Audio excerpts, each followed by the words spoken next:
My wedding is on the 25th, but now my fiance says he isn't sure if we should get married. My wedding is supposed to happen 20 days from now.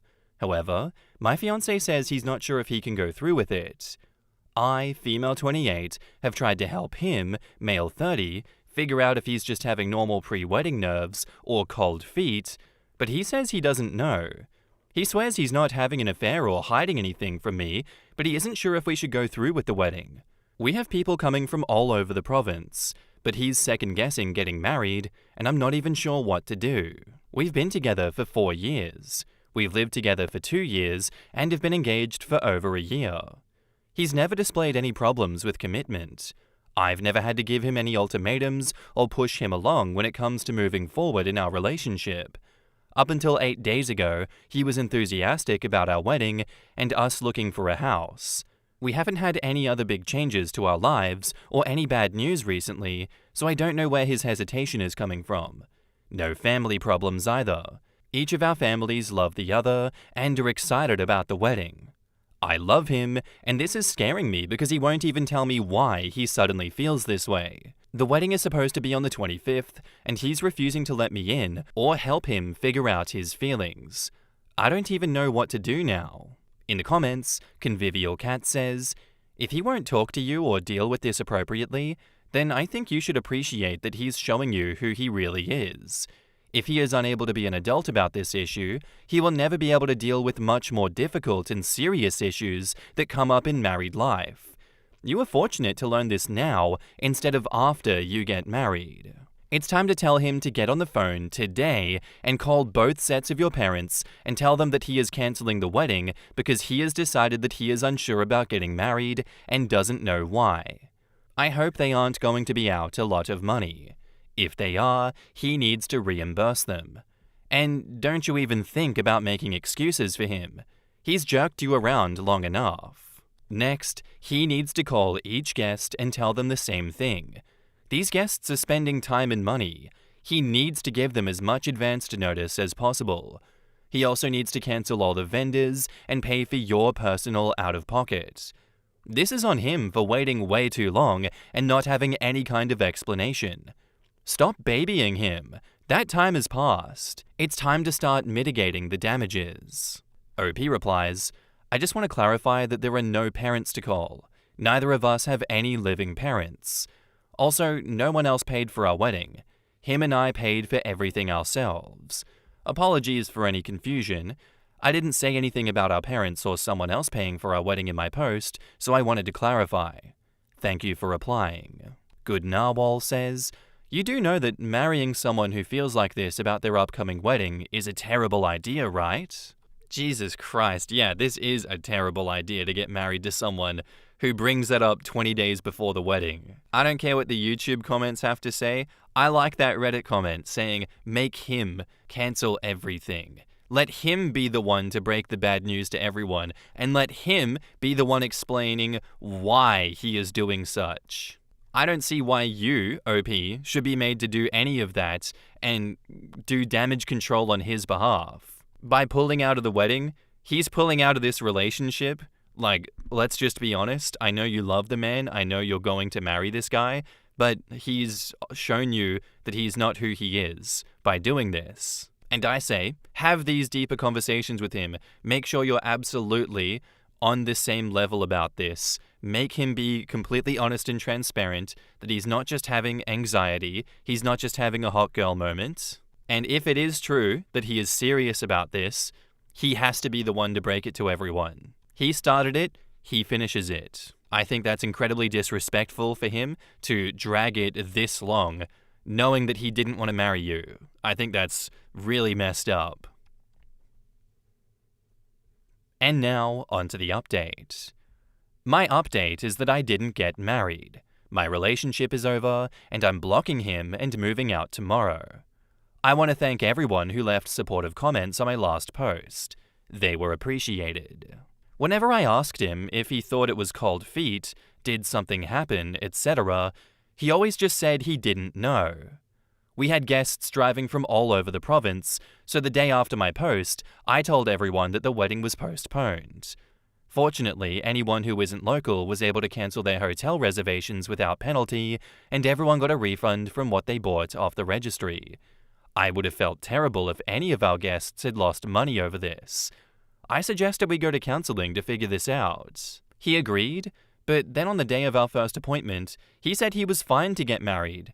And when we went to the appointment, he told the therapist that I overreacted by canceling the wedding and blamed me for all the money we lost. The venue and all of our vendors had 30-day cancellation clauses, and he didn't start saying that we shouldn't get married until after the cancellation deadline. Fuck this guy. What an asshole, actually. No, that's such a piece of shit thing for him to do. Honestly, fuck this guy. After how he acted at the appointment, I knew I couldn't marry him. He was shocked when I refused to renew our lease together and said I was moving out. I try not to care what anyone thinks, but at least all of our family and friends think that he was unreasonable and don't blame me. In the comments, Dead Bedroom Casualty says, "Canceling a wedding is expensive, but divorce is more expensive and painful. You did the right thing." This is what really frosts my cookies. He told the therapist I overreacted by canceling the wedding and blamed me for all the money we lost. The venue and all of our vendors had the 30-day cancellation clauses, and he didn't start saying we shouldn't get married until after the cancellation deadline. So, dude was having cold feet, but is now pissed because she rightly cancelled the wedding and they lost money? That makes no sense. What did he expect? That they'd just press on ahead? What an idiot. My guess is that he wanted her to grovel/go into the marriage feeling insecure and easy to manipulate. Instead, she pulled the badass boss move, and now he's got nothing and is down money. Smells like justice. He won't even tell me why he suddenly feels this way. He's refusing to let me in or help him figure out his feelings. This is the real deal breaker. I'm proud of OP for calling his fucking bluff. Me too. Life is simultaneously too short and too fucking long to spend it with someone who would rob you of your peace and withhold the respect that you deserve, like he did to her. Take your sloppy fucking mess and hit the bricks, dude. Good riddance. Shout out to Hit the Bricks.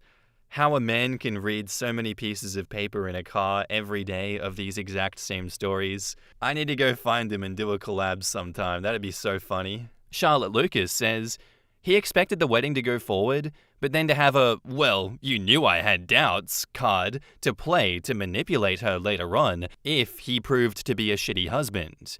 She called his bluff and did the mature thing of cancelling the wedding ASAP and seeking counseling to dig into such a vital problem as him just getting bad vibes about the marriage, and he was scrambling to find a way to blame her anyhow. Fuck around and find out. There's definitely something in the water lately. My friend just ended her engagement when her ex-fiancé randomly brought up, hey, moving to other country on the side of the world with no rights for women. Sound good to you? My family lives there and I think we should move. What's wrong with people? She went, no. Well, it was a huge argument, but simplified down to her absolutely saying, no, no, no. Weeks go by, and a moving truck pulls up to the house. Why? Well, to put some things in storage before the move, he said. She said that he looked absolutely pale and shocked when she said she's breaking up with him. He backtracked, tried being like, no, the moving truck was for my old things that I want to donate. Oh, yeah? Dipshit. Something about the day after recording a podcast session with Jack just really frosts my cookies, you know what I'm saying? But if I want to get into my personal gripes here, he put her in a no-win situation. This man was like the living embodiment of, I'm playing both sides, so no matter what, I always win. And the thing that stings me the most, that always pisses me off when it comes to stories of this nature, it's when she says, why did you get cold feet? Did something happen? Etc. And the answer that pisses me off is, I don't know. He didn't know. Shut up. Yes, you do know, but you don't want to say. Why are people so avoidant? You are so direct with people, and they just go, I don't know. I don't know why I'm feeling this way. I have no idea. I don't know anything. I'm a big dummy with air for brains. Much to my chagrin, I will erupt feral from my cardigan if you tell me you don't know. And then obviously him saying that she overreacted by cancelling the wedding, blaming her. And then he won't even tell me why he suddenly feels this way. He's refusing to let me in or help me figure out his feelings. I just want to understand why people are like this. Why do you even go along with marrying someone if you're going to be this dysfunctional as a person? What is the point? Do you get off on being dysfunctional?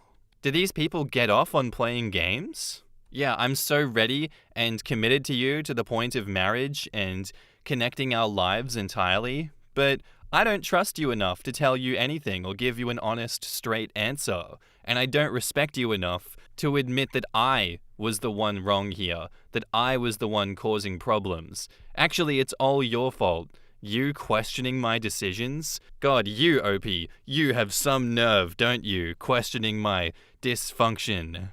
There's more to talk about, obviously, and if I brought this one up on the podcast with Jack, we'd probably go back and forth for 10 minutes. Someone in the comments would tell Jack he's an idiot for having different opinions than the norm. I would laugh, and the world would keep turning. Thank you for coming to my TED Talk. That's how this story makes me feel. So yeah, not the asshole, OP. Our next post is by a deleted user, and it's titled, Am I the asshole for not allowing my daughter to visit her dad without her dog? I never thought that I'd actually post, but my bestie told me to put it out here for an impartial judgment. My ex, divorced 9 years, and I have a 14-year-old daughter who sees them 2 to 3 weekends a month, depending on their work schedule.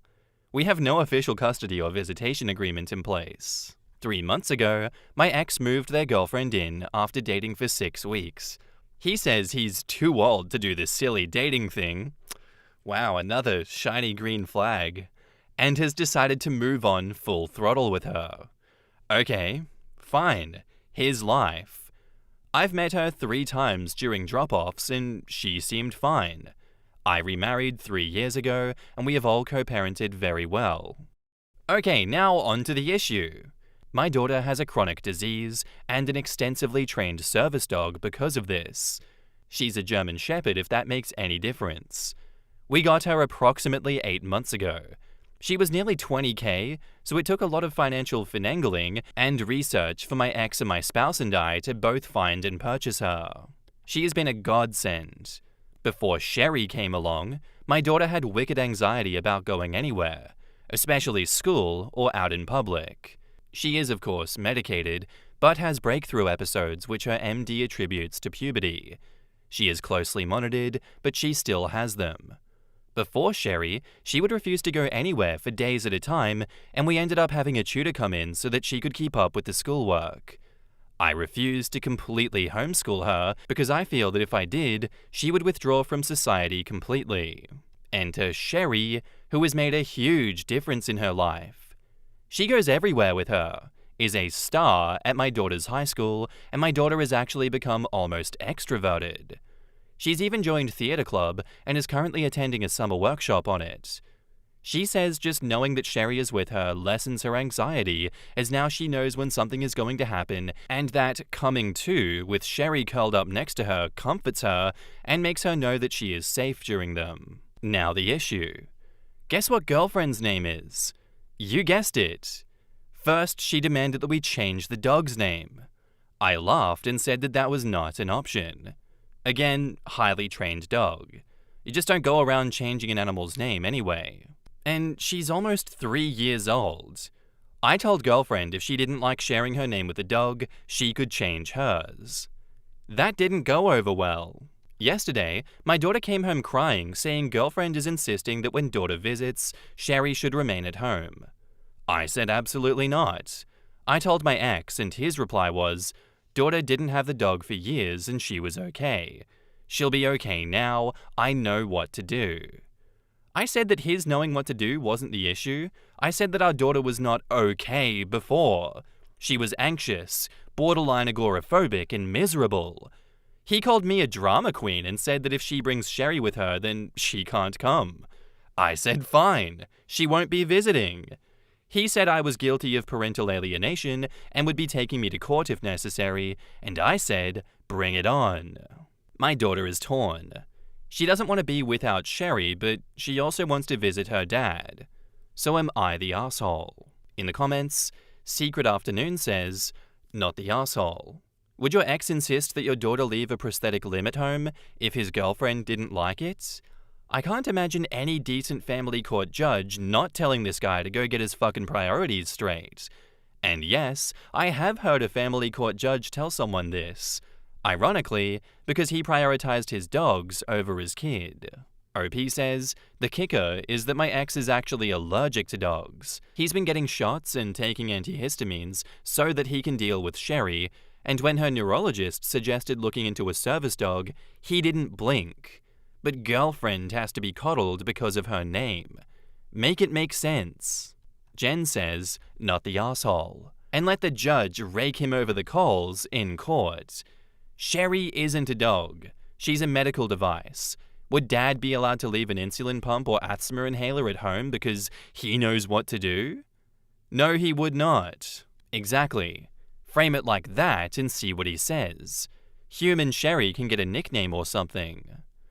I think that she should just go by Human Sherry, and if she doesn't like that, then I'm sure Opie and her daughter can come up with some ideas. Opie says, well, since this became an issue, I really focused on how often the actual name Sherry was said in a day.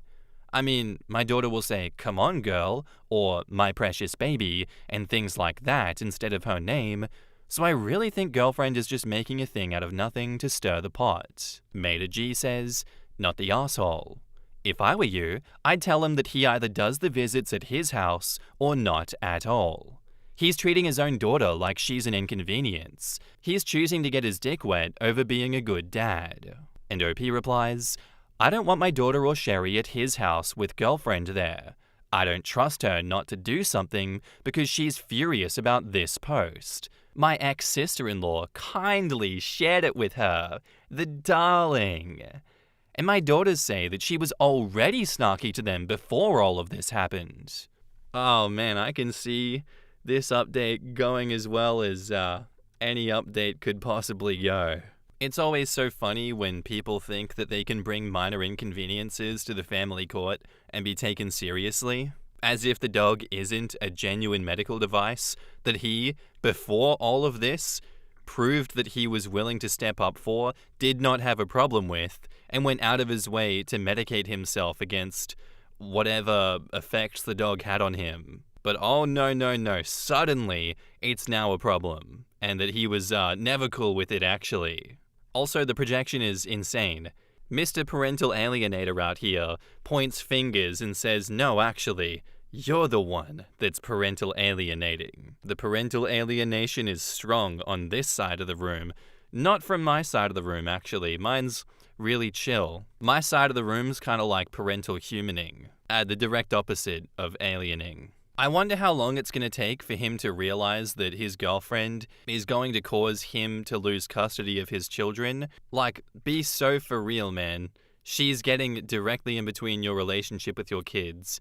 And if you put your wants for your girlfriend above your needs for your children, that's not going to go so well. I don't think she's going to be with you forever, brother. She'll leave your ass one day and you will have nothing. So I'd say to him, get your head out of your ass and get your priorities straight. What's wrong with you? And now, on to the update. So I sent the link to this post to my ex, and he responded by calling my daughter and apologizing. He's still being an asshole, as he's saying that they will do visits at his mum's house, a couple of streets away from him, as it still makes girlfriend upset hearing her name referring to a dog. Whatever. So for now, this is what they've worked out.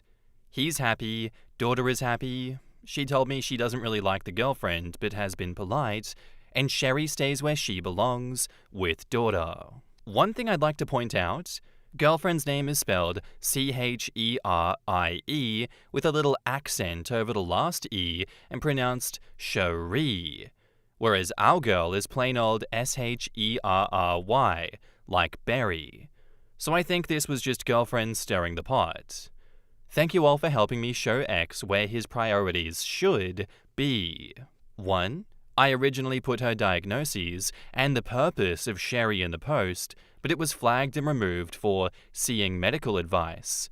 She has a disorder that starts with E and ends with Y. 2. Sherry is a seizure response dog.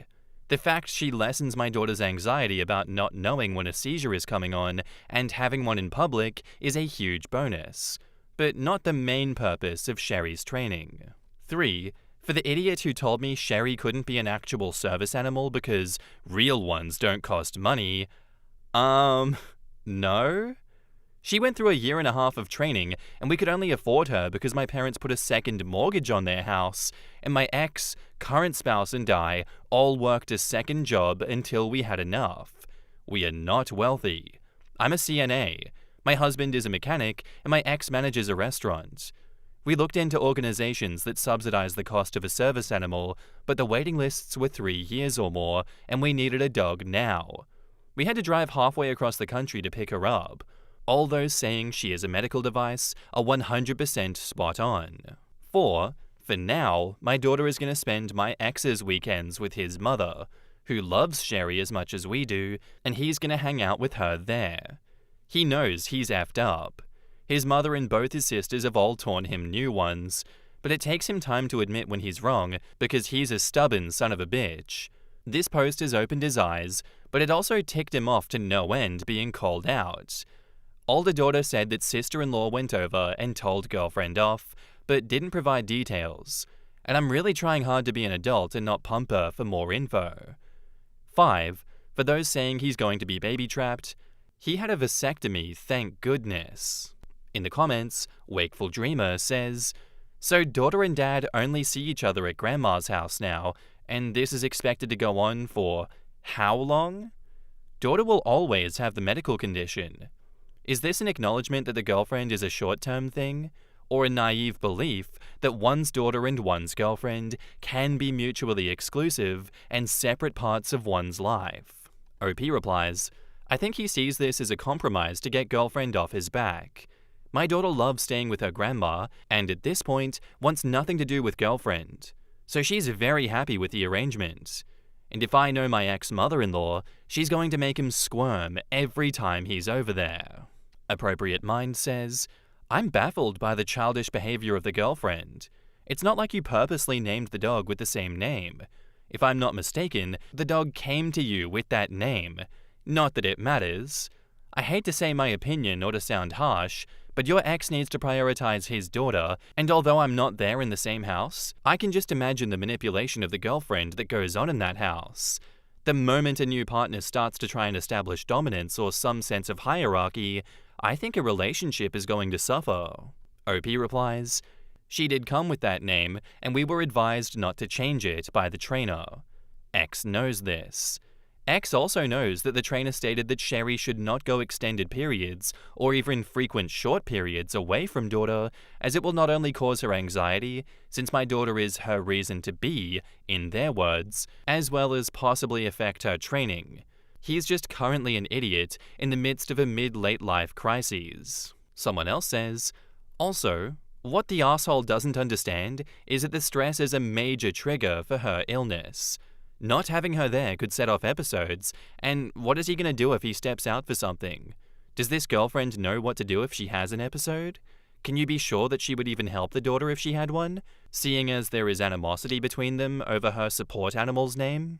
OP says, when she first moved in, my ex tried to show her how to use my daughter's rescue med, which is in a nasal spray form, and she was, oh, I don't need to learn. You or your older sister will be here to do it. This I didn't find out until my daughter told me she didn't want the dog there. Girlfriend is racking up the strikes. Just Breathe says, I'm glad she won the mother-in-law in the divorce. She said in a comment that wasn't included that her mother-in-law actively dislikes her and they generally don't get along, and mother-in-law still sided with her and told her son that he was being a bad father. She sided with the daughter, not OP. Which also isn't guaranteed, for sure, but I don't really think it's about OP's opinion at all. Also, she probably hates the girlfriend too. If I were the new girlfriend in this scenario, I would think that it was hilarious that I shared a name with a doggo and be happy to be called Human Sherry for eternity. My aunt, father's sister, recently got a new dog and named it after my father. They see each other every other month or so, and my immediate family is all very confused about this decision. I visited a few months ago, and it was very disconcerting to hear, "Steve, no," while my dad was minding his business. My parents call the dog Junior. And that's where I'm going to end today's episode, guys. I do hope you enjoyed. If you did, let me know what you thought of it in the comments down below, and I'll see you in the next one. Bye.